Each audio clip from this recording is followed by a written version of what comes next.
waits, and Johnson scores! Masaba's in the middle. Wednesday here could seal it. Gassman finds Masaba! It's now Bannon. Bannon with a great ball in. Here's an opportunity. Palmer scores! Liam Palmer has scored for Sheffield Wednesday.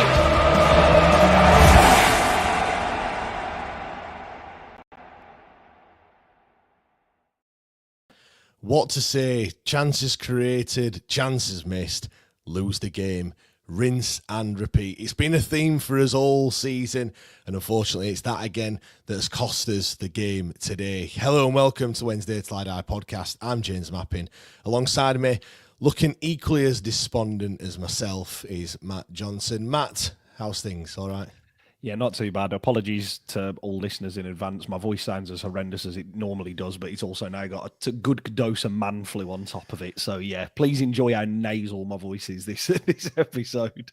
Yeah, and I've just realised my voice is also, I sound like Barry White as well. I feel fine. You sound like you picked up a 40-a-day smoking habit, James. That's what you sound like. Yeah, just the joke, and all in vain as well. You couldn't say that I wasn't, joining in the atmosphere, or at least trying to create an atmosphere, which we'll come on to that in a bit as well. To be fair, just one of those. I just want to say as well before we do kick things off, throwing things onto the pitch is just totally uncalled for. I know it's the derby.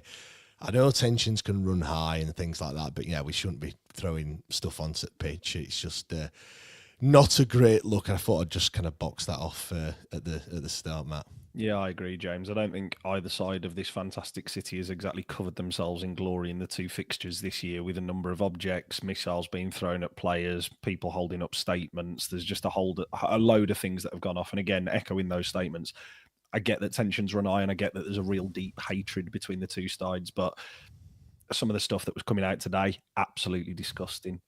In terms of like spitting, throwing objects, like after the United goal as well, the person who threw whatever that sort of like explosive thing that was on the pitch, please keep out of this football club. It is not what we want to see as a fan base. Yep, exactly. I do echo that at all. Let's, before we talk about the match itself then, Matt, let's go to pre-derby. How did you feel going into this one? Because I've been speaking all week saying I did actually fancy us for this one. Not going to lie, I did have that, you have that funny feeling that it's just going to be our day and we're going to turn up, the stars are going to align and we're going to walk away with the 3 points. I wanted us to have a decent start. I wanted us to get into them, intimidate them. I thought if we could do that, there might just be a chance that, that we could have done something, but I'm not going to lie that the nerves did start to kick in. I know I was saying I was like excited for the game. Yeah. Kind of, what I said kind of happened. It got to this morning, and I was just like, you couldn't even talk to me. I was in my own zone, in my own. Yeah. To be fair, James, I was the exact opposite. I've been spouting all week saying legitimately I don't think there's much pressure on us, and that was legitimately how I felt in the build up to the game. It was exactly how I felt at kickoff. At half time, totally different side of things. I was hiding in my coat and all the rest of it because, again, same as us, I'm sure we're going to talk about, and you mentioned it in the intro, create chances, miss chances, and all season against those sides that are in that top six, that comes back to bite us. We've seen this script way too many times this season. So I knew once those chances hadn't been taken that the writing was on the wall, and it was very much sort of a, can we hold on? And that's not about to do with how either side were playing, because I thought overall, and I know we're going to come on to it, I didn't think there was much quality in the game yet again. I'll be honest, I thought it was better than the one at Bramall Lane. Jesus, that was bad. But I didn't think there was much quality on show from either side today. But again, moment of quality that's separated it. And we've been saying that against, you can just rinse and repeat Sunderland, you can rinse and repeat Leeds, you can rinse and repeat Coventry, Burnley, just rattle them off, really, to be perfectly honest with you. It's a sobering reality, but is what it is. Yeah, and do you know what? It's nothing new. It's, as you just mentioned, it's been the same thing, the same theme over and over and over again. That distinct lack of quality. Just a reminder as well, if you're watching this live, make sure you get involved in the comments. Let us know what you thought of the performance from your perspective. Also, like it and subscribe if you're watching on YouTube. Do really appreciate it. There's been some comments, and I knew there'd be some of those down the road, gloating, of course. But there's one from Mikey first. He says, I know we made mistakes and don't take our chances. However, United are such an average team. However, how they are fighting for autos is beyond belief. Just can't wait for them to mess up in the playoffs. Martin says, no Clash United. Then we've got Mark Hill that says, pressure's on us. Though obviously United fan and Jimmy's in as well. Evening, Jimmy. Enjoyed coming on your show earlier on in the week. Look, it is what it is, and enjoy the evening, which I'm sure you will. Let's get on to the game then. Lineup: Beadle, Iofa, Ehekwa, Maxlow, Hatsuse, Charles Bannon, Patterson, Windass, Gassama and Smith. So 3 changes. Iofa, Hatsuse and Smith came in. Valentin, Johnson and Ingleson made way. Pretty much kind of as I expected, really, Matt. I said we'd go back to the Plymouth starting lineup and not the Norwich one. The only difference in that is that, Michael Smith started. I thought personally would have left Smith out just because of how effective he's been off the bench, and largely when he starts games, it's normally in the quote unquote bigger games, better opposition, and he doesn't really seem to do as well as what he does when he does come off the bench. But with all that, what did you think to the lineup? In hindsight, as it turned out, really, it was a bit of an amalgamation of both the Norwich second half performance and obviously the Plymouth result in terms of the Smith and Pato. I think in hindsight, I thought the setup would be different. I thought it would be Smith and Pato up front because I thought that would provide more of an aerial challenge, excuse me, for the 2 centre halves to deal with, and actually would have caused a lot more problems if you are gonna pump the ball up into those areas. It also gives Smith somebody to play off rather than leaving him alone and kind of isolated. And it would be Windass off into those wider areas. That was my issue because then when you look at the bench, who's there? Yeah, like legitimately, who's there to come on and change that? Which is why I agree with you, James. There'll be a number of things that I talk about this evening and we discuss and go through this evening. I think again, benefit of hindsight, I think you have to look at the manager. I think he went to try and put the pressure on United early. And I think we all knew that. I think United fans will have known that. I know Chris Wilder, he did say an awful lot after the game, but... I think he's still going, Matt, to be fair. Yeah, so aside from talking about how Hull, Coventry, Carlos, everybody else under the sun, he did actually get on to the fact of this is how I thought we would set up. I just thought it was...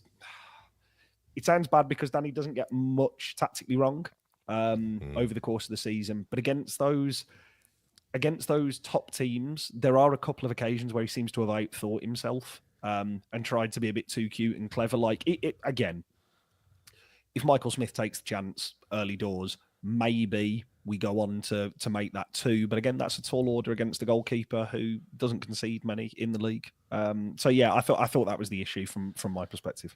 Yeah, I made this point quite a while back saying, we haven't beaten any of the top 4. And that result today just kind of compounds that. It is literally, we've scored 1 goal against in 8 games against the top 4. And people said, but they're the top 4 for the reason. That's what, because they win games. And I get that.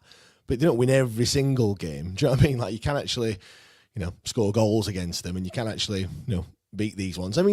To be fair though, as well, other than the Sunderland, the first time around, other than that, like, I think it is a little bit unfair when you look at the score lines and stuff, and we have lost all of them. And like I said, and only scored 1 goal. I could add them up. That could be for a while the number of goals that we've conceded in those games. But I think it is something that Danny perhaps needs to look at. And perhaps, is it a way that we've set up? Is it is it just a personnel thing? I don't know, but it does literally stand out. It is when you look at it, and again, I know the teams at the bottom are worse, so you've got more chance of beating them. But it is just, it's just a sea of red at the top, and then we seem to do all right. It's like the teams that we should beat, we beat, and the teams that we shouldn't beat, we don't beat. Like it's literally it's like that. I mean, look, if you're a betting man, you'd be quids in betting on Wednesday.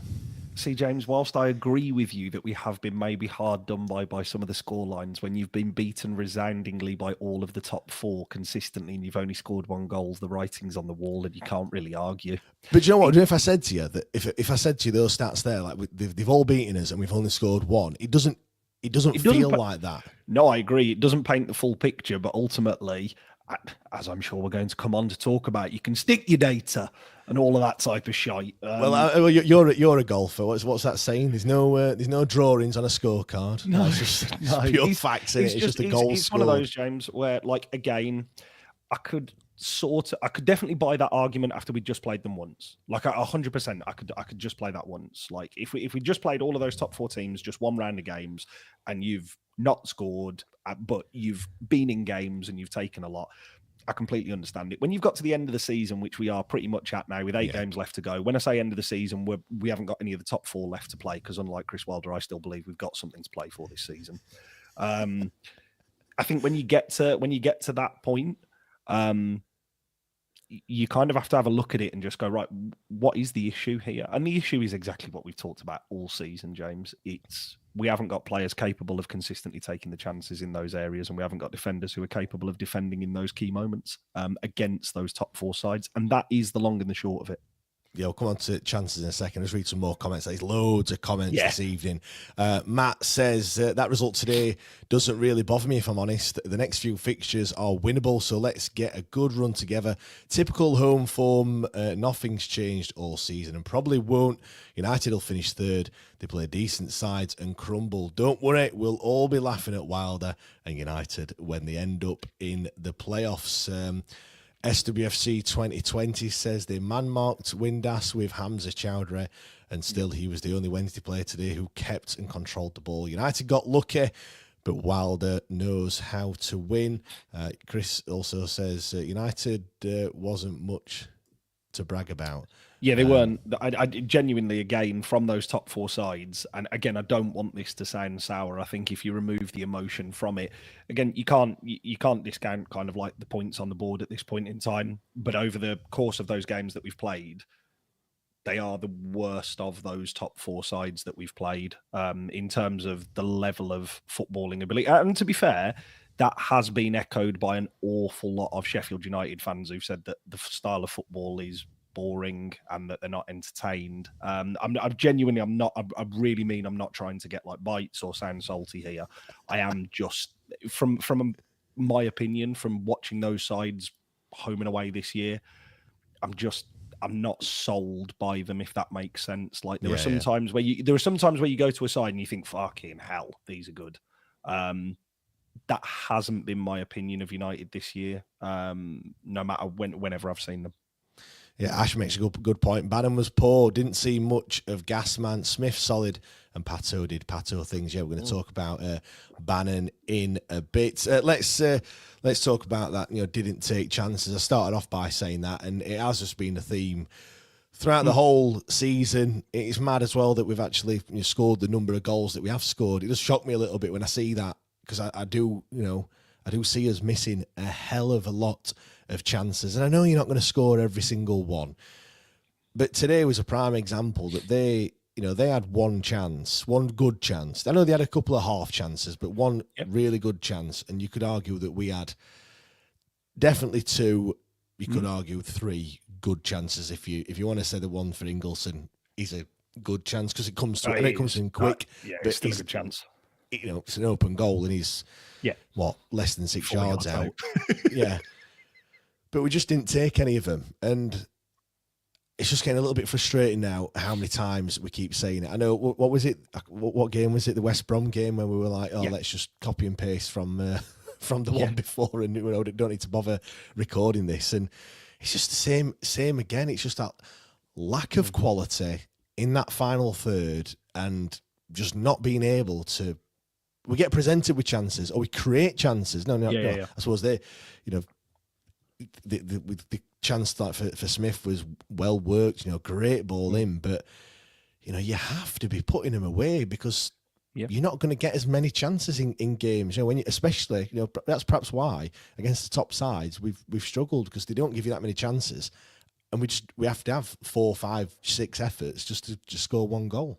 Yeah, I agree, James. I think if you look at the best chance of the afternoon for me was the Josh Windass one. He's 12 yards out. He's free in the area with a clear shot on goal and a clear strike.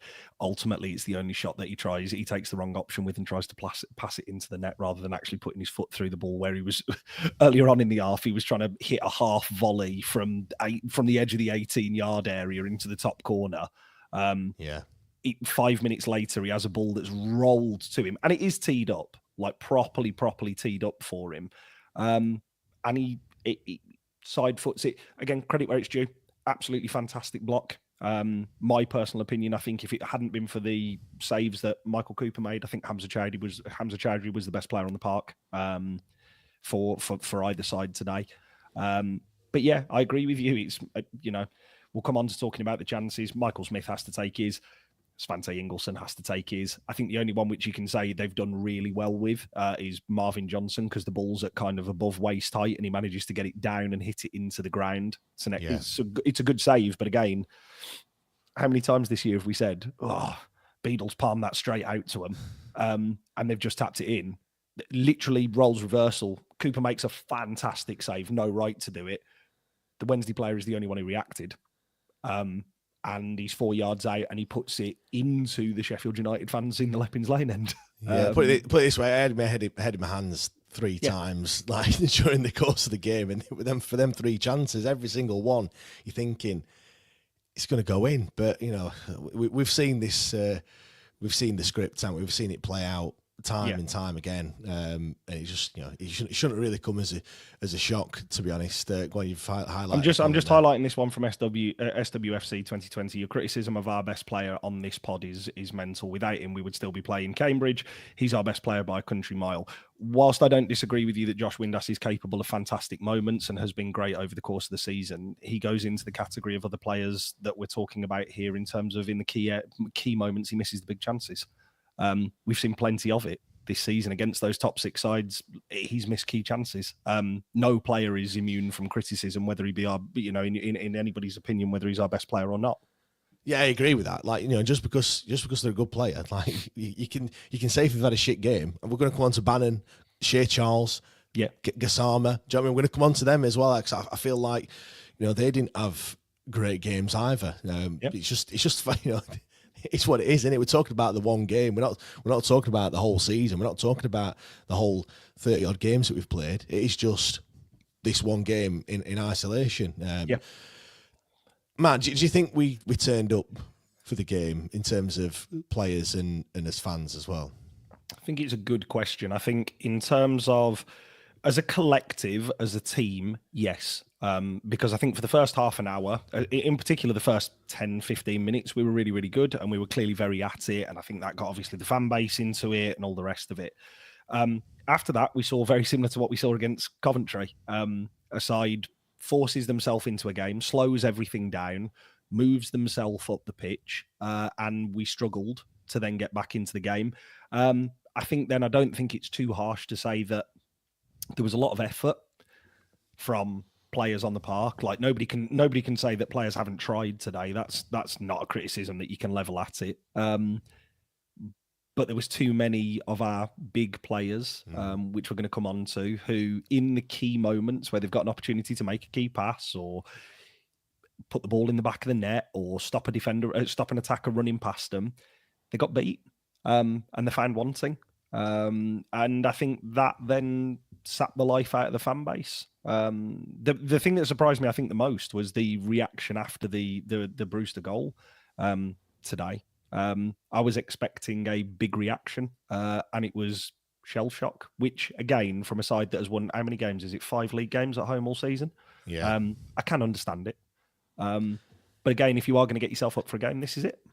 Yeah, I have to agree on that one. It was, and it's probably because I have to say the goal was. I don't think it was against the run of play as per se, but they didn't have many chances in the second half, and I think it was just, I don't know what it is. I felt similar. It just felt a bit flat. And you know what? I'm going to give them a little bit of credit in that, the first 5 or 10 minutes were electric.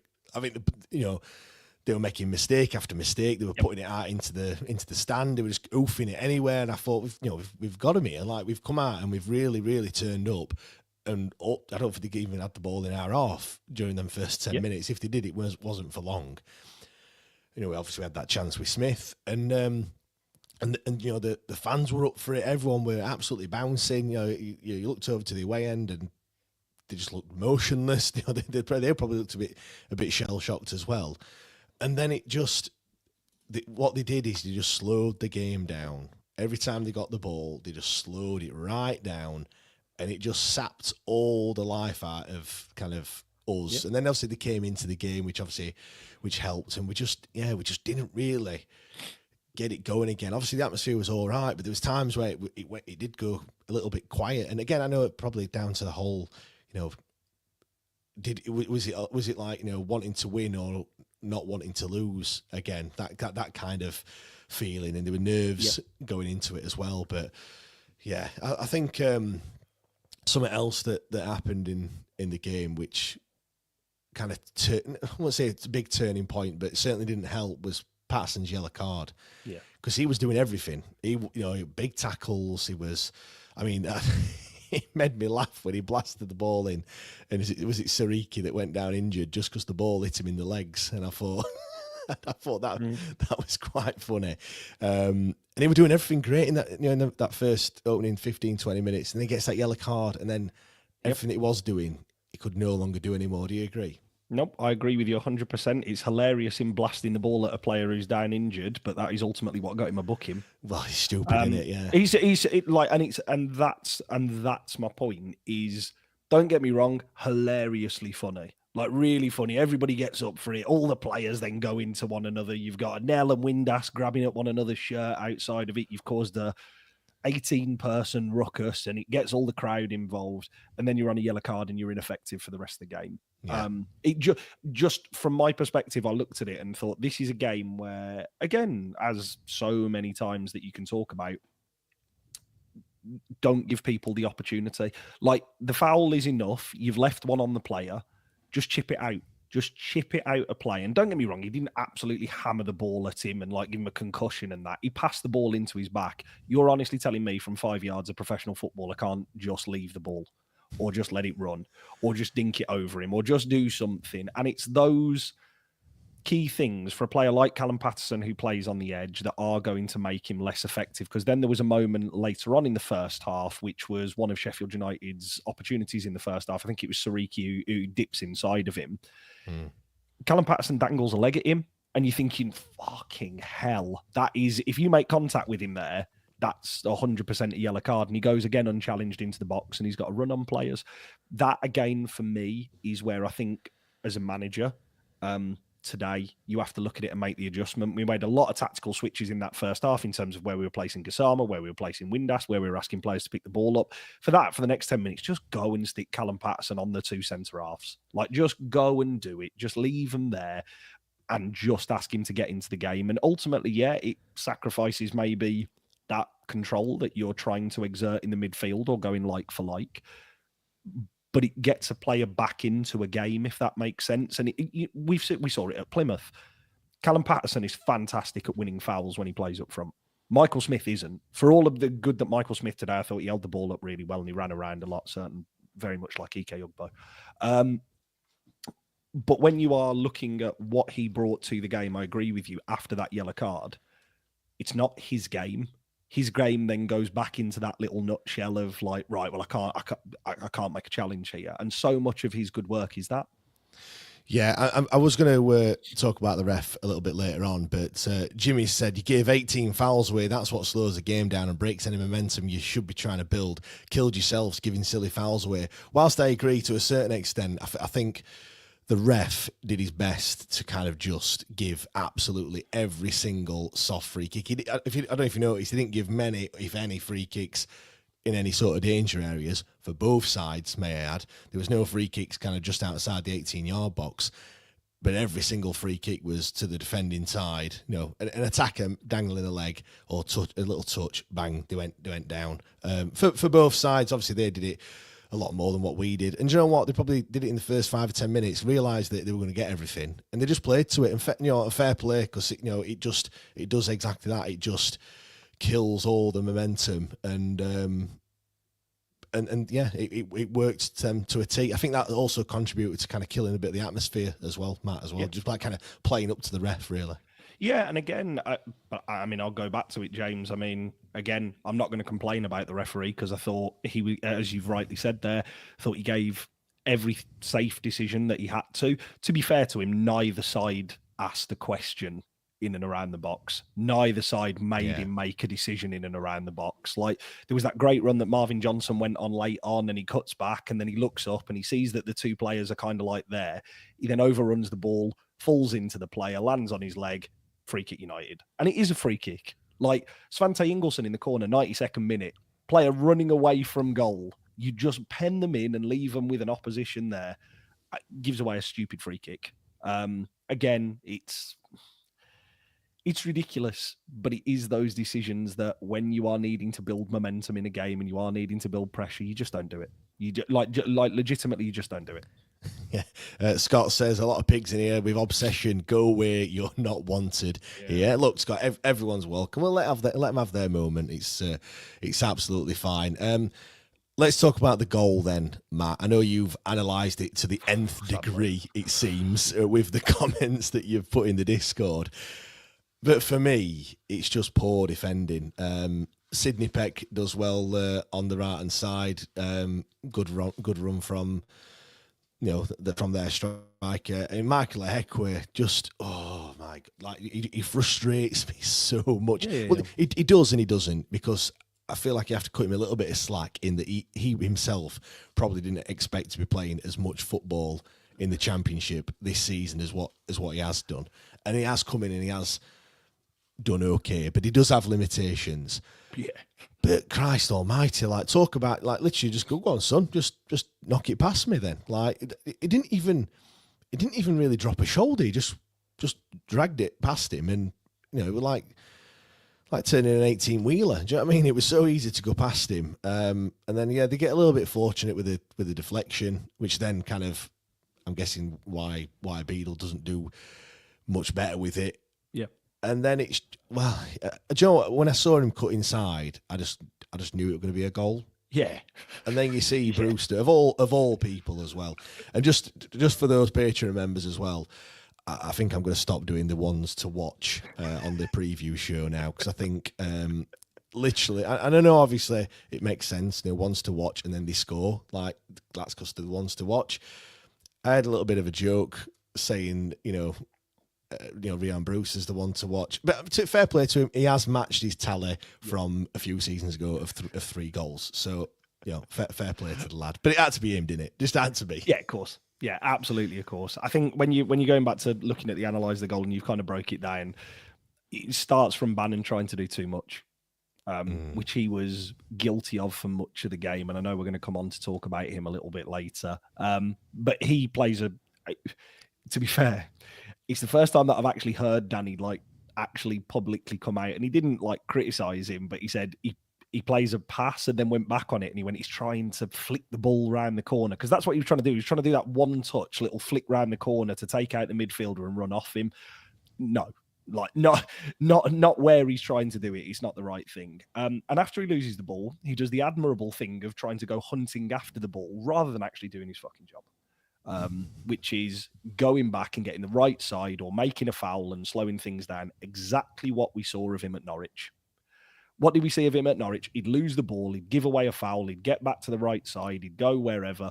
Today he didn't. He goes chasing after the ball. And that is admirable that the game means so much to him. But it also, we saw this in our relegation season when we went down to League One. When Bannon tries to do much, he stops playing his natural game, and it takes an awful lot away from him.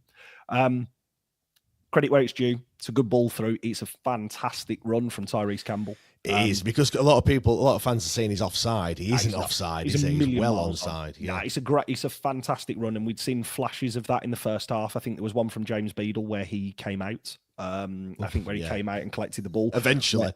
Yeah, for sure. But it was a great little run that he made in that first half, and again, played it into the second.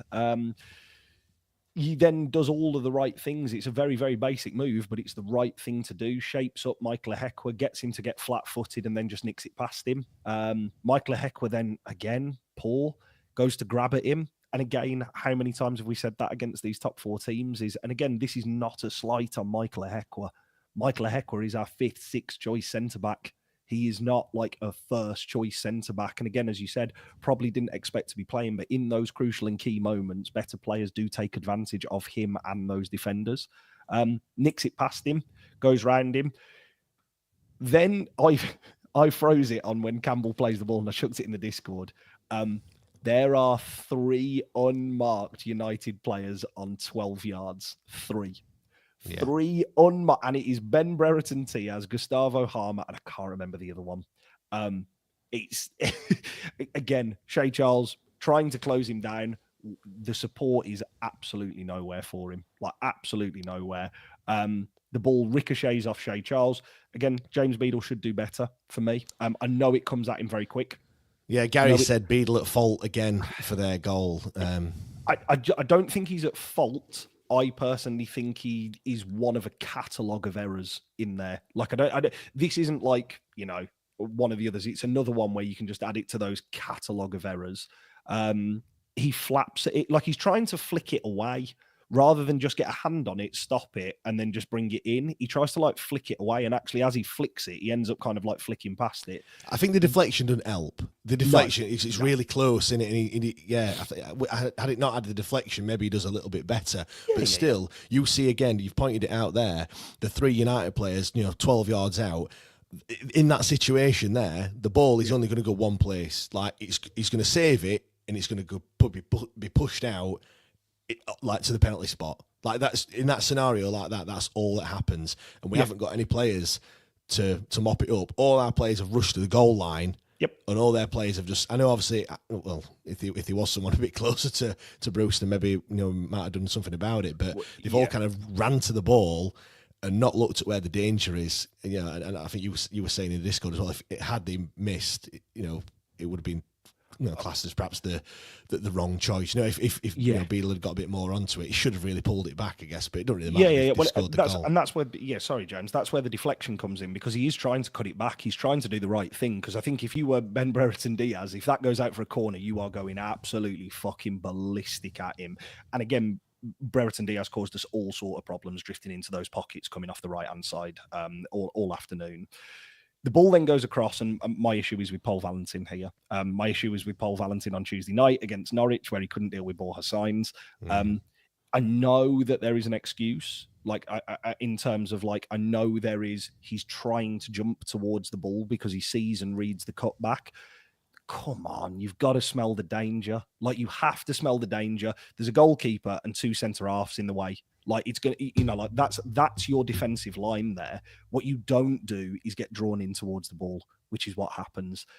I think the most telling thing for me, the first Sheffield Wednesday player to actually arrive in the box when the ball hits the back of the net is Callum Patterson.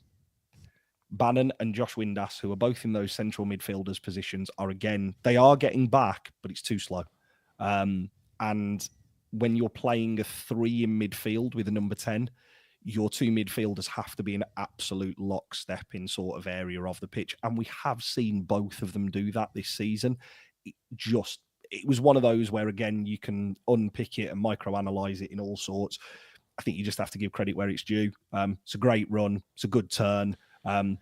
Striker does exactly what you would want him to do, which is get in at the back post, tapping. Yeah, exactly. Liam said, whilst I'm not blaming Beadle for their goal, can we legitimately just give Charles a going goal for the remaining games of the season? He'll be number 1 next year. Yeah, as much as we can shout about it, I think Beadle, unless it's mathematically not possible to get into the playoffs, Beadle will be playing every single game. I don't know if that's being written into his contract or not, but yeah yeah, we can keep shouting about it. It's just going to be him, unfortunately. We can see him this next weekend. He's been called up on it to Northern Ireland once again. More caps for his national side than appearances for his club side, which I think is absolutely mental. Matt said our defenders don't communicate. There's no talking after conceding to point the finger or encourage. It's just like we expect it. Nobody had a pop at Ihekwe for Campbell coasting past him. We just concede and it's like, oh well, never mind. Go again. Just on that, like we were just mentioning, fifth and sixth choice. Don't forget, we start off with Ihekwe and Max Lowe, and then we finish up with Ihekwe and Dom Iorfa. So already they've had to switch as well. So Max Lowe was picking up Campbell for much of the half. Obviously, when he was off injured, they have to move across. So now Ihekwe's playing left centre half.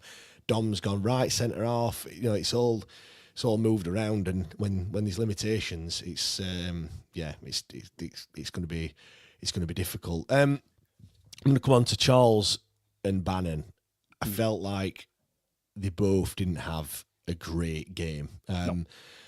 When Charles come off, I felt like it could have been either of the two, and I probably thought it were going to be Baz, but I think he probably kept him on just because of what the game means to him more than what it probably means to Charles and stuff. But I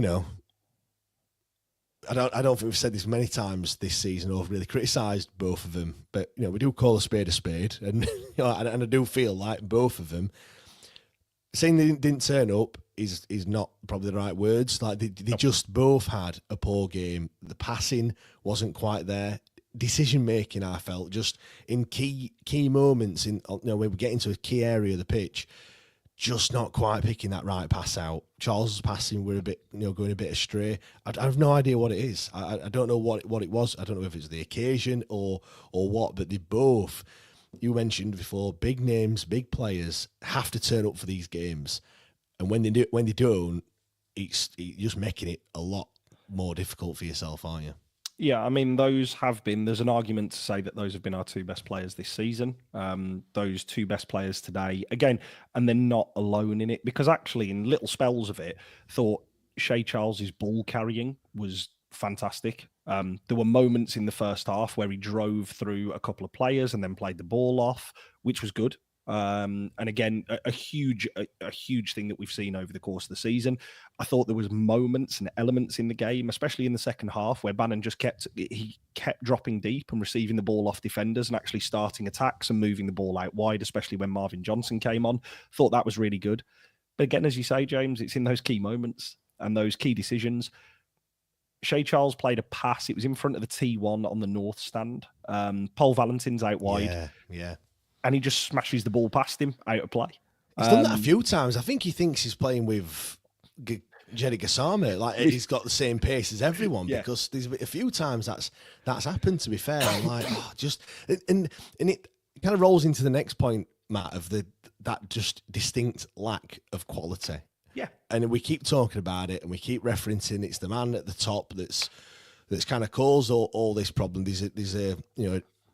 There's no parity between the manager and the squad. They're not on the same wavelength in terms of level of quality and stuff like that.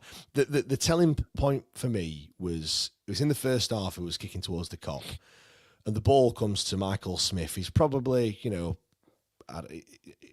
don't know 40 yards out, 40, 50 yards out. But the ball's come to him, and the defenders have stood off him.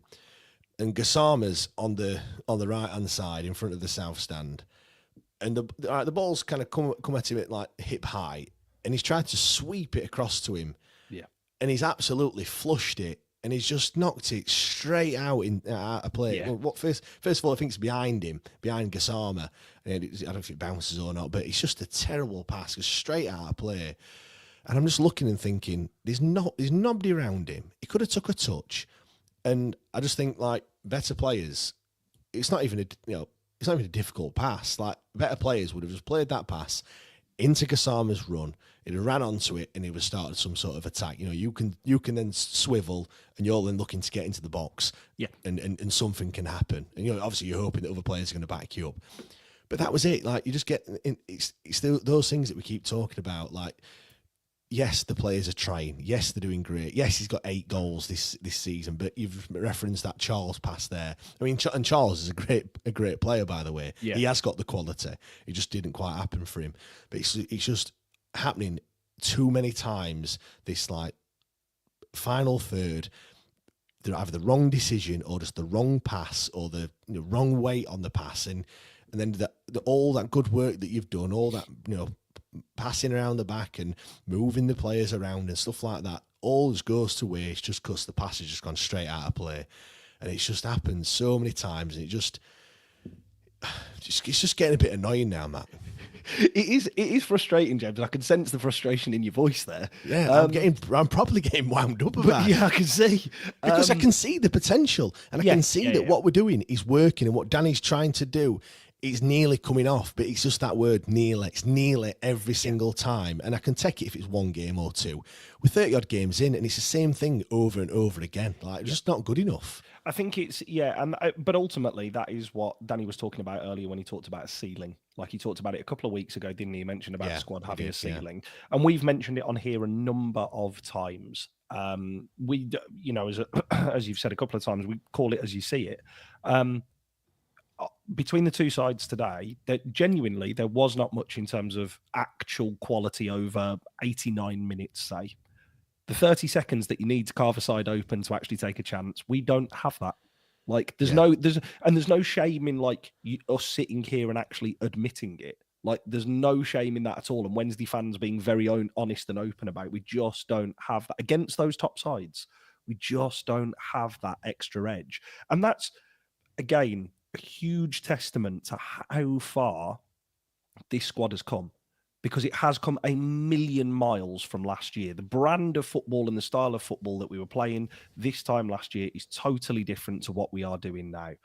The results it's 6 points from obviously 9 this week, which is but I'd have had 3. I'd rather had 3 from 9 if I'm being perfectly honest. You see, and this is the interesting thing. If you talk about that week in isolation, it's a great week off the back of like a couple of this. But actually, when you couple it with this game at the end of it, in the one that actually means the real key moments, and those key moments, and we did have chances. Again, it's pointless sitting here and kind of trying to be like, oh no, we didn't create anything, because we did yet again. But it is those small and fine margins, and it is becoming a broken record. I'm really well aware of it, but frustrating. But that's the thing, like, when it's in one game in isolation, Matt, you kind of go, well, it's just a bad day at the office. Yeah, it's not. Yeah. But I mean, Danny even referenced it in his post-match as well, that it's just the same things over and over and over again. He must be doing his absolute head in. The fact that, I mean, I don't know what we're doing in training, whether it is coming off and we are scoring these goals and chances and stuff. And it just comes... James, they are playing against our defenders. Sorry, James, I had to get that one in there. Sorry, I had to get that one in there. Yeah, maybe they're just doing it against Michael Echo week in, week out. I bet these look dynamite. Oh, yeah. Maybe they're doing it against... Sorry, mate. The thing is, though, as well, Matt, obviously it's good. I go with Steve, and Steve was saying, before the game, after international break, we got all the, there's only really Deshaun Bernard who's out injured. All these players are coming back. Kabatski's obviously had a few minutes and stuff. Yeah. Akin Famewo looks like he's going to be back fit. Dom Iofa's back. And then I look at it and I'm like, we're getting excited that Dom Iofa's back fit and Akin Famewo, which, he was fantastic at the start of the season alongside Dish. Who knows what could have happened if they'd have both stayed fit. But still, it goes back to that. We needed centre-backs in the summer. Yeah. Let alone in January. And then we're getting excited about these players that are coming back, that still perhaps, over the course of it, at the start of the season, it was all right when your aspirations aren't really top 6 and stuff. But yeah, we seem to be doing better than that, to be fair. One thing before you move on, James, what I was going to say here is, again, there are still 8 games left to play, and that top 6 number, and it will be 6th. It's not. No one's fucking delusional and being like, oh my god, it's going to be this. And me and you have sat here and said we both think the squad will finish 9th. But whilst it is still there, and you actually look at the running that we've got, there is an opportunity. So it is about, and I'm sure we'll talk about it post Cardiff. it's about giving those players that backing whilst they're on the pitch, which for the majority of today, that was actually really evident from every Wednesday fan in attendance, which was, again, good to see. Yeah, Scott makes a great point. 90 United fans in here and 3 likes. Can we get more likes from you, please? Yeah, come on, United fans. If you're going to sit here and watch us two have an absolute meltdown, then you might as well at least give us a few likes. So yeah, please do help us out a little bit. The other thing as well, it does say something. If you want to look at the whole game and stuff. They're talking about Cooper being the man of the match, and made some great saves. I think we have to take a little bit of positivity from that fact that, your keeper don't get the man of the match if you don't have any shots to face. Do you know what I mean? So the fact that, they feel like no one else really did a great deal, but yet their keepers kind of kept us in the game. So there is a crumb of comfort there. I don't know how big this crumb of comfort is, but it's certainly there anyway, Matt. No, I agree with you. I think Michael Cooper was absolutely exceptional today, and I think he's been exceptional for Sheffield United over the course of the season. We knew he was a good goalkeeper when he was at Plymouth. He was a snip at £2 million, and I suppose that's what you can do when you actually have a transfer budget. Because again, he's a really good goalkeeper. The first save from Michael Smith, my personal opinion is I think Michael Smith has to do better. I think Michael Smith does really well to get the contact, but it is right at Michael Cooper and right above his head. The Marvin Johnson save is good, but he palms it out into a dangerous area. And then after that, you kind of sit there and think, well, the defence in front of him have saved a lot. It is what it is. I've got, again, no problem with him being lauded as man of the match by those who were of both persuasions of the city today in terms of blue and white or red and white. My personal man of the match, as I said, was Hamza Chowdhury. But again, he made those big and important saves in those crucial moments, which you would expect for a keeper who has got plenty of experience. Yeah, right. Let's do some 3-word match reviews then. I've not sent to check these, so judging by how many comments it's here, it's going to be, oh my God, we're all blades, aren't we? Here they are with a transfer budget excuse again. Sheffield double. You not all got homes to go to. Jesus Christ. Neil, he's definitely a Wednesday. Rinse and repeat. Luke says season-ending loss. Doom and gloom in Luke's household. Rob says same old story. Ben, both boxers again. Andy, Wednesday lacking quality. Hong Kong Owls, one costly mistake. Yeah. Do you know what? These games as well, Matt, you do feel like that. It's either a moment of brilliance or a mistake that's going to kind of win them, and they're always nervy and edgy. In this instance, I know you referenced, it was a bit of brilliance. You could argue it was also a mistake as well from Michael Ehekwa. And they're always the same. Stuart didn't take chances. Steve fluffed big chances. Jake says parries into traffic, obviously referencing Beadle there. Liam didn't take chances. Wednesday till I pie. Not sure on that name, but he says home form again. Tim just didn't read this. Oh no, effing typical Wednesday. That's best. That's best one. That's it is, best one it is so just far. typical. Fucking typical. Yeah, Michael, poor both boxers. Do you know what? They had one chance, one good chance. The others, I mean, I know Ben Brereton Diaz ran through as like a knife through butter. Just didn't want to kind of put a challenge on him or whatever. Then they've kind of fluffed it a little bit. But other than that, it wasn't like an onslaught and mistake after mistake. It was, again, it's just those mistakes are just getting punished every single time. Mr. Bondosaurus says better team lost.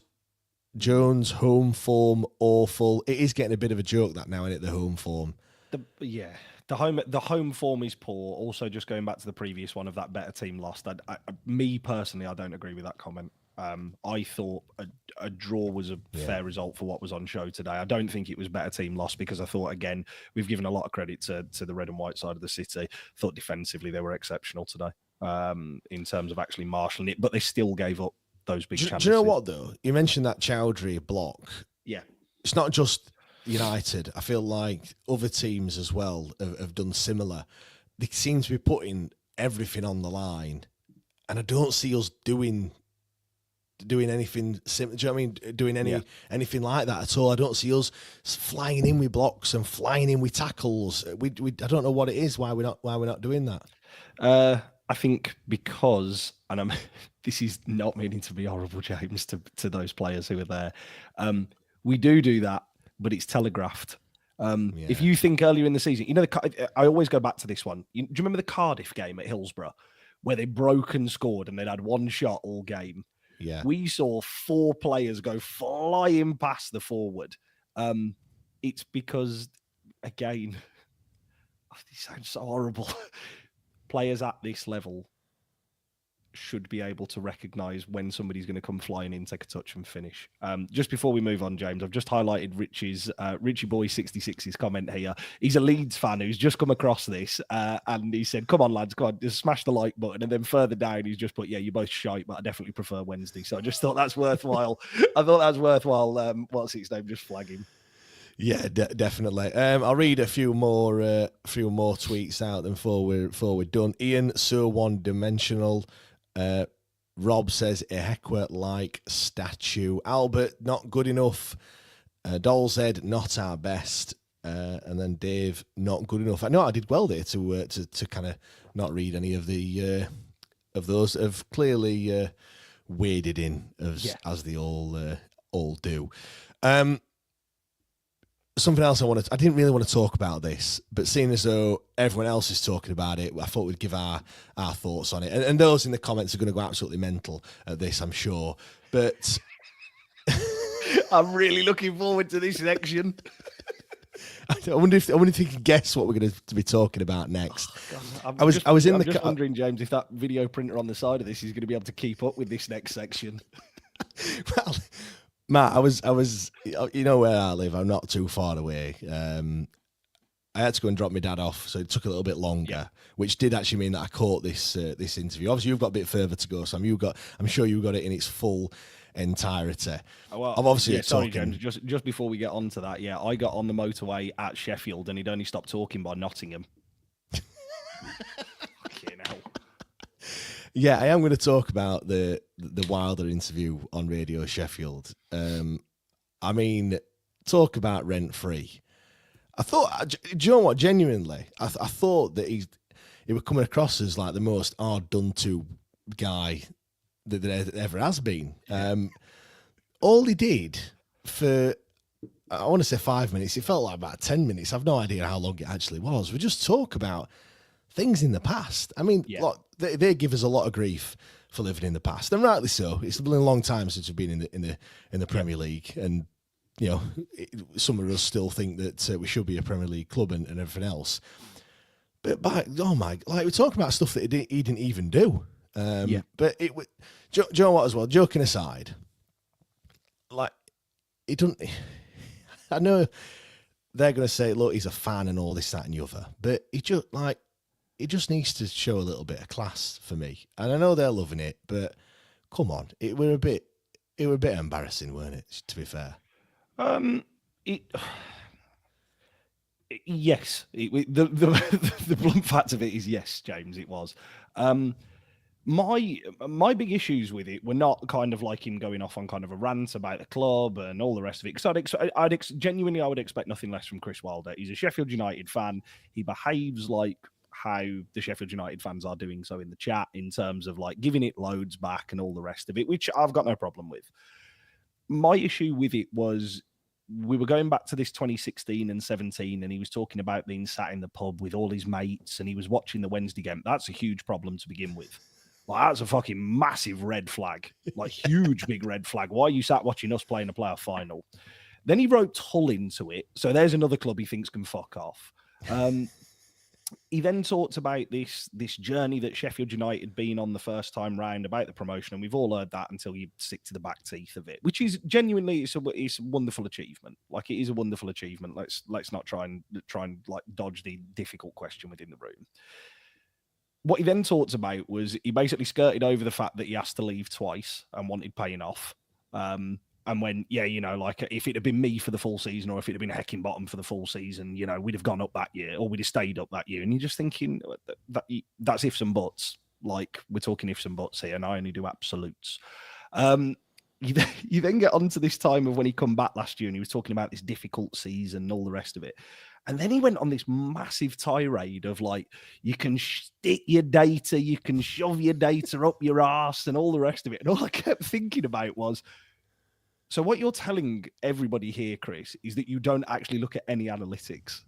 Like, because that is the message the message that you're going off here is all of my coaches do that. All I do is get these lads G'd up for it. That's literally all you're talking about. All he does is stand on bar stools and sing songs about Wednesday. That's all he does. Well, and then he carried on going off about like the fact that I think what he was trying to insinuate at here is that our manager has become the darling of all the media. He's become very touted and wanted by a lot of ex-Premier or currently Premier League clubs, soon to be ex-Premier League clubs. He's wanted and kind of like very highly regarded in the division. There are also sides like Leeds and Burnley with their managers and their squads who have drawn a lot more sort of media focus and attention than maybe Sheffield United have this year. And it sounded to me like he was crying out for a little bit of like, someone needs to give me my flowers. Look at what I've done to the supposed best manager in the league over 2 games, which is fine. Like, you can do that. Again, as we both said before, if it was me, I would just prefer a manager of my football club not to do that, because again, remember, this is a bloke who's going to be out of a job in November. Like, again, if Sheffield United are talking about progressing on and off the field, and he was right in what he said about where they've invested and how they've invested and the fact that they've player traded, I've got no problem with any of that. It's recognising about when he's gone elsewhere in those teams in that division, Watford, Middlesbrough, this whole act doesn't work. Realistically, before he rocked up at Sheffield United last year, he was out of a job for a long time in the Championship, and there wasn't anybody who was willing to take a punt on him. It's that lack of, I really don't want this to sound horrible. It's the lack of that humility, like that recognising kind of where you are and kind of how wonderful a performance it is. It's the first time Sheffield United have done the double over us in 19 years. Just enjoy it, man. Like, we don't need all the other shit. Like, yeah. And that was then backed up by loads of fans of other clubs in the comments, basically going, because don't get me wrong, there was a lot of Wednesday fans who took the bait and were like, fucking hell, look at the fucking state of him and all the rest of it. And you can see them going absolutely ballistic, which is fine, like absolutely fine. But then it was also about, you had all of these other fans of all these other clubs going, what the fuck is he talking about? Which is just ridiculous. Here's a question for you then, Matt. Like, what type of manager, just if you could create a manager for your football club, what type of manager do you want? Do you want someone with all that passion? Because this happens all the time. Every time a manager leaves or gets sacked or whatever, and we talk about managers and stuff, and we go back to the likes of Megson, running down the touchline, beating his chest and stuff like that. Or do you want the manager like a Danny Röhl that is very data-driven, ambitious and stuff like that? Because it's hard for me, because initially, kind of on the face of it, I'm like, as a fan, I suppose you do want the whole beating your chest and being in the moment and celebrating as a fan and things like that, like as they would be. And I think it does work, and it certain times it can work and stuff. I just feel sometimes you see it with players as well, players that are fans, Boyd, they're playing for the Boyd club and stuff, and it means so much, but sometimes it goes in the wrong direction, I feel, and then you start making decisions based on you being a fan rather than you being a manager or a football. You're picking the wrong player. You're picking the player because he's got that heart and desire, not because he's technically a better footballer, if you know what I mean. And so I think I'm probably 70-30 siding on someone that's more tactically knowledgeable rather than someone that's just got that passion and stuff. Because I know there's a time and a place for it. There's a time and place for getting players and fans fired up and stuff. I mean, Danny does that anyway. Danny gets us fired up normally after the game when he comes over. But he still does that. And he still has that connection. Just because you're very data driven, don't mean that you don't have all those attributes. But where do you stand? I would much rather have somebody who is cold and calculated and sees the game for what it is. Personally, I would much rather somebody who comes in and looks at stats, numbers, and all the rest of it, because ultimately it's got us to the position where we are this year with a really, really poor squad. We have seen the passion and the badge beating and all of that type of shite. It doesn't really work for us here. There's been one manager who's really got that, which was Megson, and even he went in February. He beat this lot and then disappeared in February. And don't get me wrong, I wasn't saying that Dave Jones is like a better manager, quote unquote, but Dave Jones went on a ridiculous run because he wasn't dealing with all of the emotions that are surrounding it. Personally, do I think that, say for argument's sake, when Danny leaves in the summer, when he leaves in the summer, do I think that we need to be going for a buoyant Sheffield Wednesday fan who knows the club inside out and knows what it needs? No, because the manager's not the problem at the minute. The manager isn't the problem, it's the ownership. And it has always been the problem for the last, 4, 5, 6, 7 years. You can keep on going back. You can have people paper over the cracks of it, but ultimately the ownership is the problem. And it's kind of where you sit with it. Like, you can have as much of a passionate manager as you want. Ultimately, if you're not given the tools to do the job properly, what are you supposed to do? Yeah, I totally agree. I'm just going to bring this comment. It kind of leads us on to the final 8 games and stuff, but we'll come on to that in a second. But Jimmy, as just said, where to now for Wednesday? In terms, I've seen a lot of people saying that's it now for the playoff push and stuff. Which on the face of it, you look and what's the gap? 6 points to playoffs.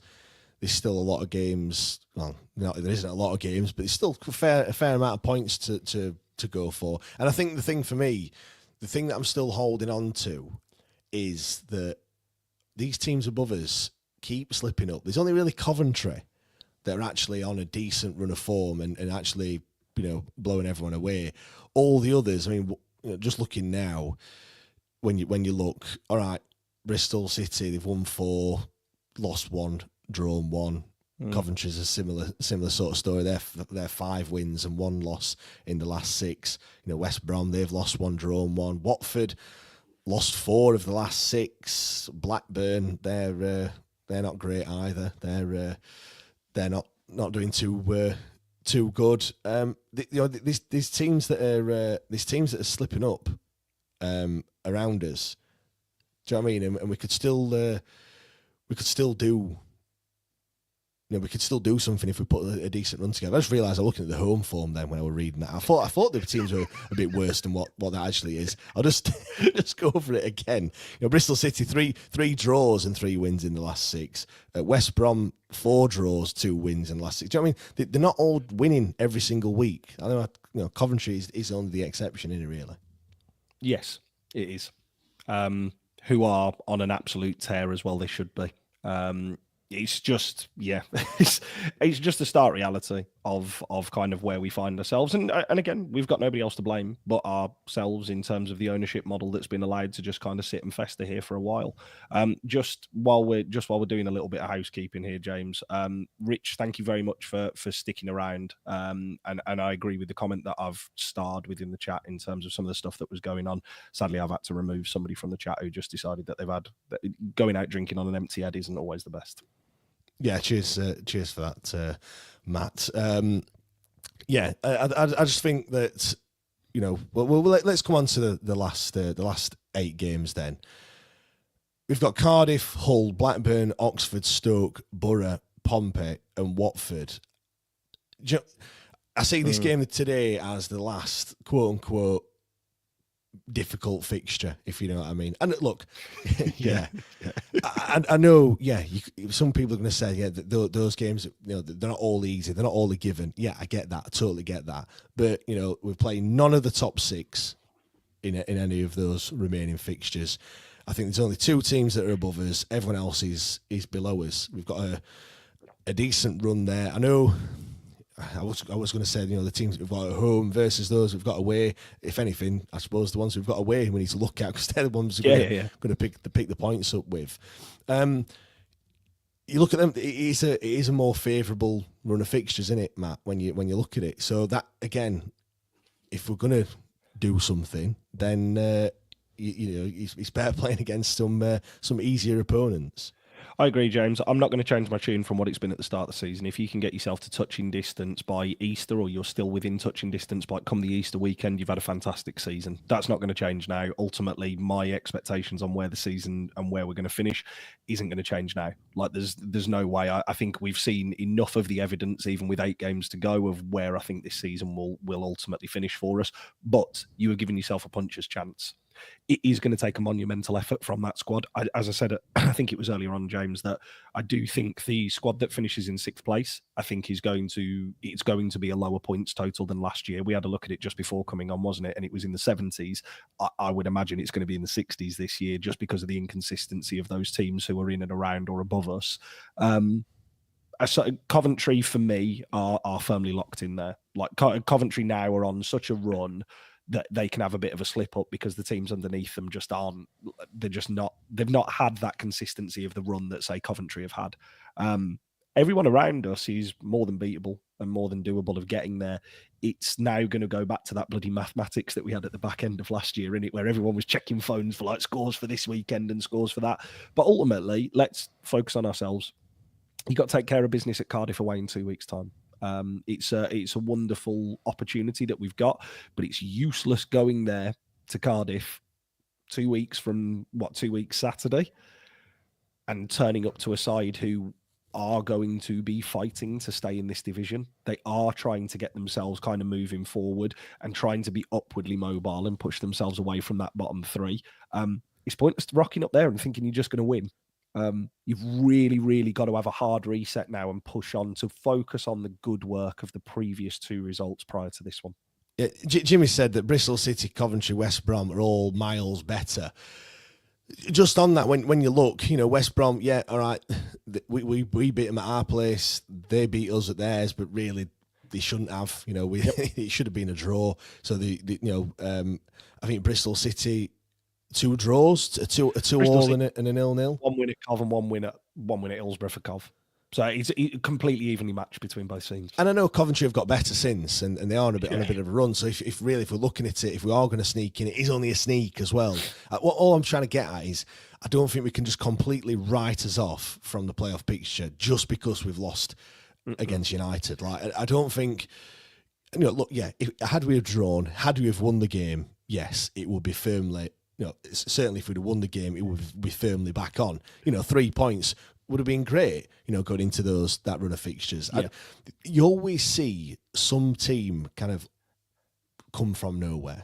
All I'm saying is there's no reason why it couldn't be us. I know we've been on here today and we've been whinging and moaning about the lack of quality, and we've been, saying that, you just need someone to put the ball in the back of the net that we haven't quite got at the moment. Windass, yeah, right, he scored against Norwich. His last goal were against Derby and on New Year's Day, incidentally our last win at home.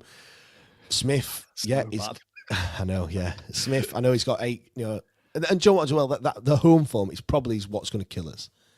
Yeah, it is. I could easily go through some of them last home games that we've had, and when you look at them, you can look at it and go, I'm just looking now. Let's home games. Millwall, off the top of my head. Bad. Millwall, Luton, off the top of my head. Bristol City as well. Bristol City. The Coventry 2-1, Sunderland 2-1, and then United 1-0. Like we was in all of those games. Yeah. Like we could have. If you'd have said to me, you could have easily changed those draws into wins and those defeats into draws, and I wouldn't have. It wouldn't be too much of a shock. Because the performances in the games were decent, they were good. So the problem is we're saying all this, and we're saying that or I'm saying, you're not, I am. I'm saying that it might still be on if we do put a decent run together. I mean, I am still clinging on to that little bit of hope. I'm not normally like this positive. No, you're not. No, you're not, James, which is throwing me off. I'm just trying to we could actually.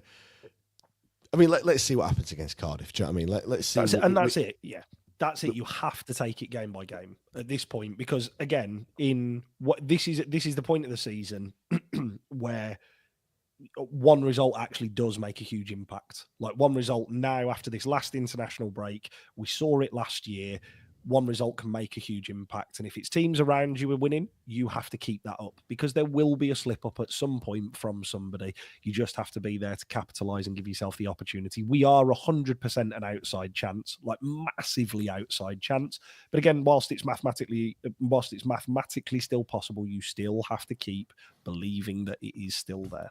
Harpo says, being realistic, playoffs was extremely unlikely regardless of today. You can't concede that many goals and get top 6, in my opinion. Get top 10, and it's a really strong season. I agree with that. Like, top 10, we said that at the start of the season. I think I predicted us 10th or 9th, I think it was, and that's still on. The thing that I always come back to is that was at the start of the season. Like, that was a long, long time ago, and as things have played out, I just see so many missed opportunities. You know, the other thing we have to go to as well is look who we've brought in January. Yeah. Do you know what I mean? We brought Armstrong in, and he's injured. Now, I know you haven't got a crystal ball, but he's injured and he's out. He's not going to play any part of the season anymore. So you're like, that's just a kind of wasted signing. And then Hats will say he's been all right, but he's not played. You know, he's not played every game since he's come in. We've only got 8 games left. Maybe he's one for the future. And then the other one is Sissoko can't get on a pitch. Yeah, where's he gone? Yeah, You know, when we're looking at, like, you know, January transfer window, we've not really strengthened the squad at all. So is it really a surprise that we are where we are? It's just missed opportunities, both on the pitch in terms of chances, and just so many missed opportunities off the pitch. And I wanted to not really talk about the owner a great deal, because I feel like we talk about him every single week. But you know, when we talk about lack of quality, it does come back to him, doesn't it? Really, it's not for want of trying from the players. It's not for want of trying from the manager. It is solely down to him, and that is the long and the short of it. Like, there's no other way of kind of going around it. Like, again, if we get into the playoffs, it's a puncher's chance, but it's nothing to do with the investment that the chairman has given. It's to do with the players and the coaching staff doing something absolutely ridiculous for the course of the season. Do you think he's going to walk away and think that he's done a good job, as in the chairman, because of where we are in the league? That is my worry. That is my worry, that he's going to look at it and go, "Oh, I've done a great job." Do you know what I mean? Look at where I've got this. You know, I've put this squad together. I've given him, what did he say, 11 players when he only wanted 6 or whatever it was. Oh, look at what they're doing. Look at where they are now. Yeah, I've done that, and that is my worry. He's not going to look at it and reflect it, because he hasn't got that team around him to do any sort of like reflection. It's just solely him and his yes men. They're all feeding him, like, you know, as if he's like some sort of, you know, some sort of god. Like, you know what I mean? They can't. I don't feel like anyone says no to him, really. Yeah. He's just got that sort. He's created that sort of culture around him, and you can see that with his. Well, there isn't anyone around him, and when you look at that, when we was at that the fans forum, and you looked at that top table, there's literally nobody there. Like, no one of any sort of authority there, and that was it. That's all he had. Yeah, and as you say, James, it's that, going back to that comment that you've just made, it's the yes men surrounding him that are just telling him, yeah, you're doing a good job. Like, it's a good job that we're doing. And the manager is, this sounds really bad, the manager and the playing staff are actually backing that up, because they're overperforming. Like, right, cut to this in 12 months' time, see if we're the same. Because I would put money on we're not.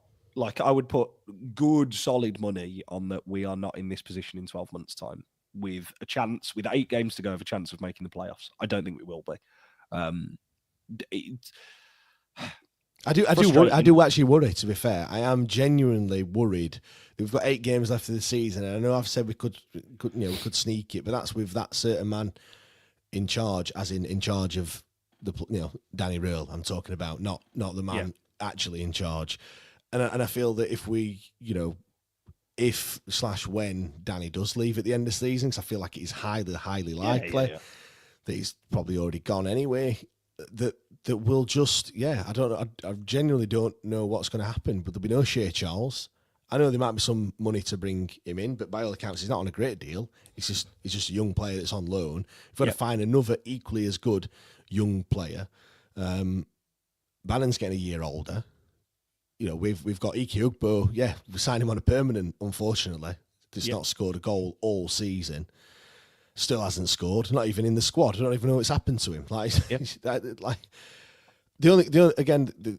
Yes, we've got some youngsters. Maybe we're going to go down that route. But look, I think if we start going down that route, look, they're not really pulling trees up anywhere else. So it's not like a Shea Charles. Do you know what I mean? Shea Charles is pulling trees up at Sheffield Wednesday, so he's going to walk straight into that Southampton side at the end of the season and be good enough to play Championship football. Yeah, we're going to talk about Bailey Cadamartre. He's not lighting it up at Lincoln. Do you know what I mean? But what you want for your players is to go out on loan and to be scoring goals consistently, good performances, or even just playing week in, week out. He's not even doing. I know he's been injured, but even before then, he wasn't playing week in, week out. None of the loan players, we couldn't even get Pierce Charles a loan. Yeah, which again, we've got who's the lad that's gone to Cardiff? Your mate, your prodigy. Oh, Sean Fasira gone to Carlisle. Carlisle. Yeah, sorry.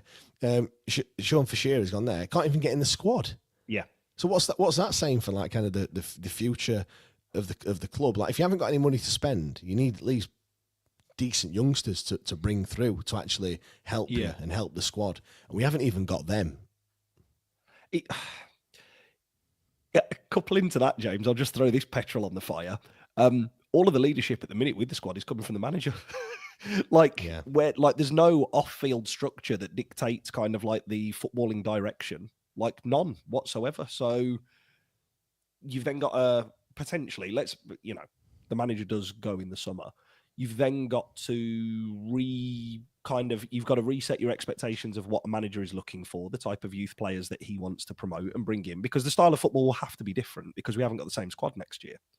This is also a squad that needs, tentatively 3-4 centre-halves, because we've got players out of contract.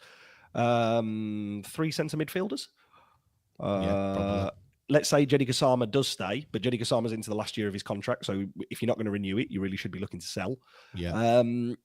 You then need we haven't scored enough goals this year, where we've created a lot of chances. You probably need 2 forwards, and you're going to need at least another winger. It's a full rebuild. Like, it is a full rebuild, unless Charlie McNeil is going to finally get a game time and score. It's a full rebuild, and it's a ridiculous amount. Again, you've got to take a different approach, and if that different approach is not one that the chairman is prepared to do, then you have to start looking elsewhere, which, again, I would love to think we are about to do, and that's where we're about to take it. But I don't think that's going to be the case. I think it's going to be try and run it back with some of these players on 1-year deals, on cheap, and hope that you get in another top-class manager. They will be very different to Roll. Like, I don't think we're in the same position where we needed Roll to come in. Like, if you think about that position where Danny Roll came in, we needed somebody like him to come in. We needed somebody new. We needed somebody inventive, somebody who lives, breathes, and sleeps it, and all the rest of it. We don't actually need that now. We are an established Championship club at this point in time. What it needs to be is to kick on to solidify that and then look to push on at the top end of it. So what you actually need probably is like a Steve Cooper or somebody like that to actually come in. Now, the football's going to change massively under someone like that, and it won't be anywhere near as attacking as it has been, or free-flowing or fluid, or you're not going to see number 10s drop in to receive the ball off centre-halves. It's going to be a lot more sort of like traditional English football, which is not a slight on managers like that. That is just kind of like the nature of the beast. But they need players to work with. Yeah. Like, they need players to work with, which is why when you were talking about we've got a couple of youngsters, the youngsters who are currently within our setup simply aren't good enough. Like, one thing I will make Wilder right on his 17-hour rant is that, he talked about the investment in the youth structure, and he talked about selling players at the right time. That is something that does need to start happening at Sheffield Wednesday, unless you are going to accept offers to take the club off your hands. If you're not, you've got to do something different. Yeah, and do you know what, you look at when you say about youngsters there, you look at Otugbeyo, like what must he think? Do you know what I mean? He got a bit of a chance. He started one game, he's come off the bench 6 times this season. There's a centre-back crisis at the club, and yet he still can't get a game. No. And I think, I think today would have been totally the wrong game for him to come into. Do you know what I mean? He would have been crucial. Like, talk about how to just kill a player in one fell swoop. Yeah. This would be it. But that's the problem. We're talking about a player, oh my God, he would get crucified in this game. Yeah. There's younger players than him. He's 20. Yeah. There's younger players than him in the Championship playing week in, week out.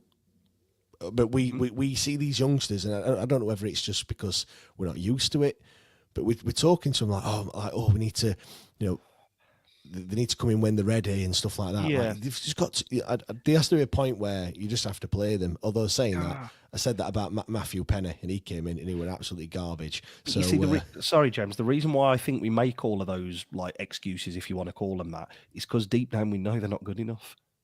That's not trying to be horrible. We know they are not up to the standard. Gabe Otugbeyo may go on to have a fantastic career, and I genuinely really hope he does, and I hope it's with us, because boy, wouldn't it be nice to see someone come out of our academy and start playing week in, week out and storm it, and we can go and make a load of sales on him.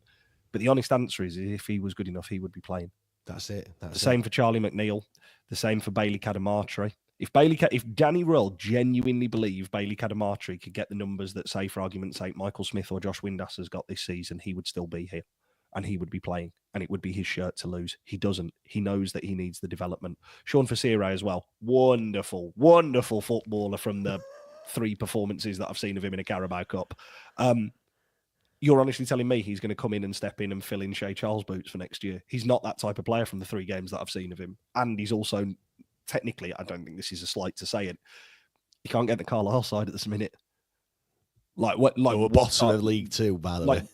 And again, legitimately, what are we talking about here? Which is where it goes back to this idea of you need investment, you need money, because we are going to have to do it in a different way rather than dipping into our academy, because we just simply, sounds horrible, we just simply don't have the players at our disposal to be just able to go and pick and chuck somebody in, because of the lack of foresight and forward planning by the ownership group when they came in. That only changes, and I'm convinced of this, that only changes when there is a change to the ownership model at the club.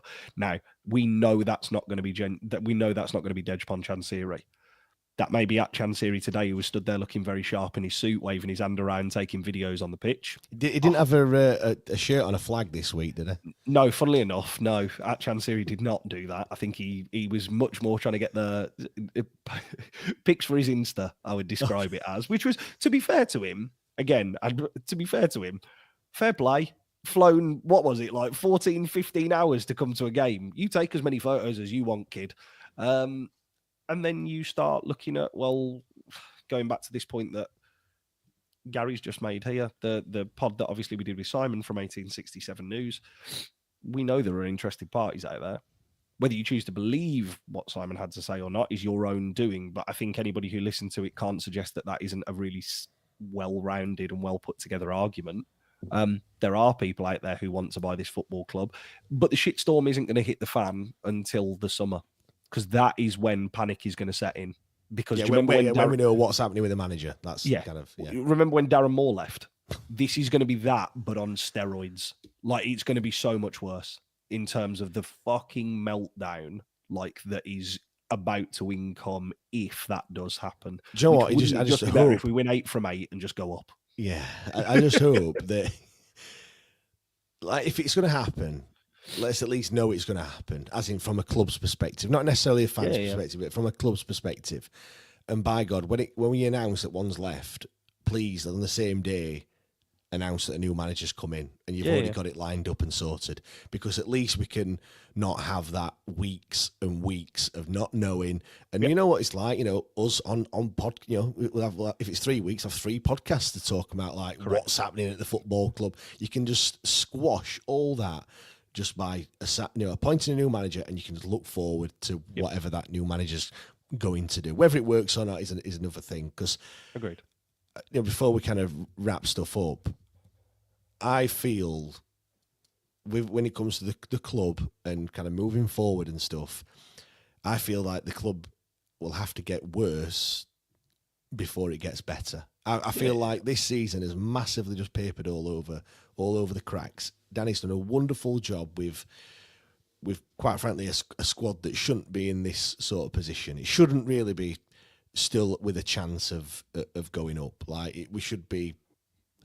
I feel like the squad is just it's a mid to bottom end squad. Yeah. And we're not. We're up in what? We're 10th, 11th. I think we are at the moment. Around there. Yeah, mid-table, but with a bit of a sniff.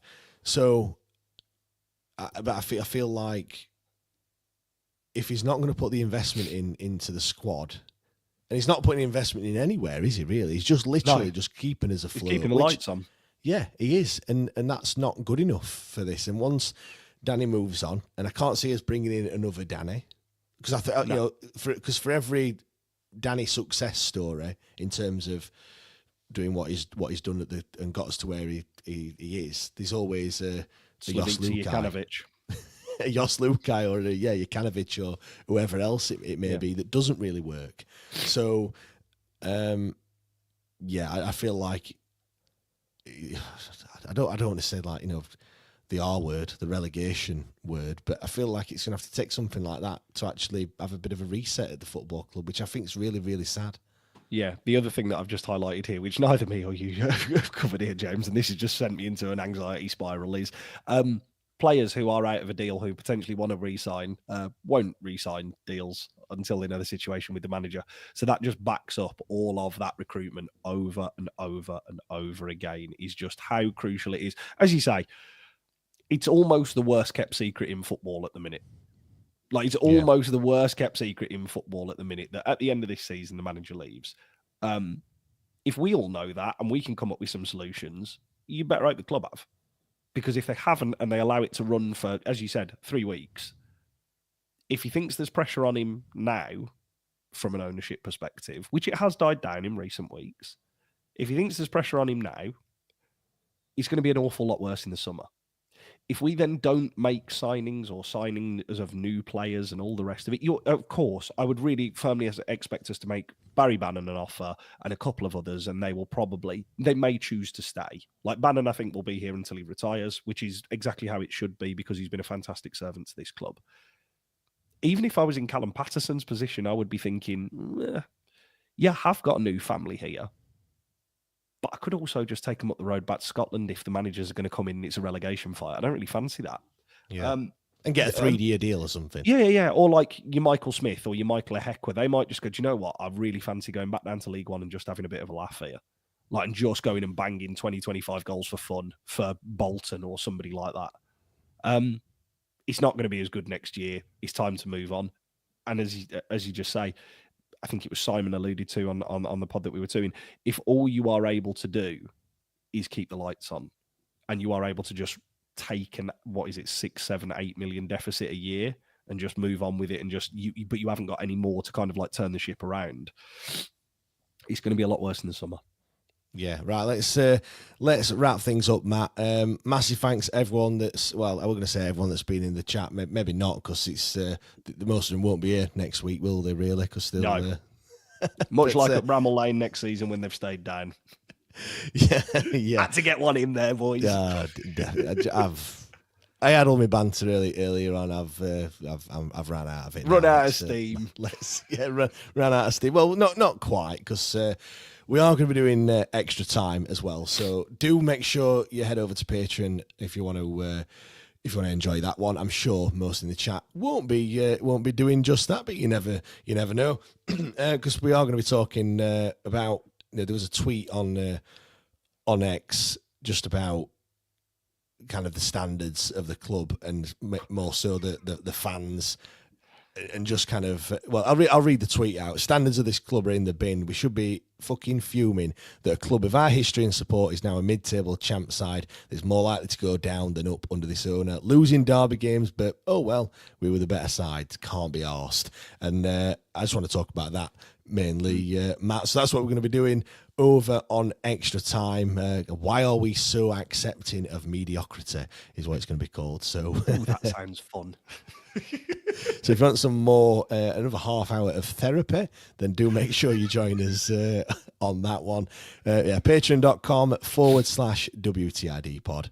Again, thanks everyone for joining as always. International break, but we will be back on Wednesday, of course, with the debate show. Then we'll be talking about something else this weekend. And I think you're doing a little cheeky episode in this week, aren't you, Matt?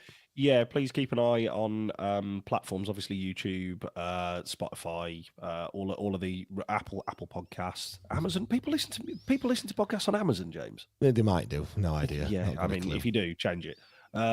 But yeah, I'm joking, guys. Please keep listening. I am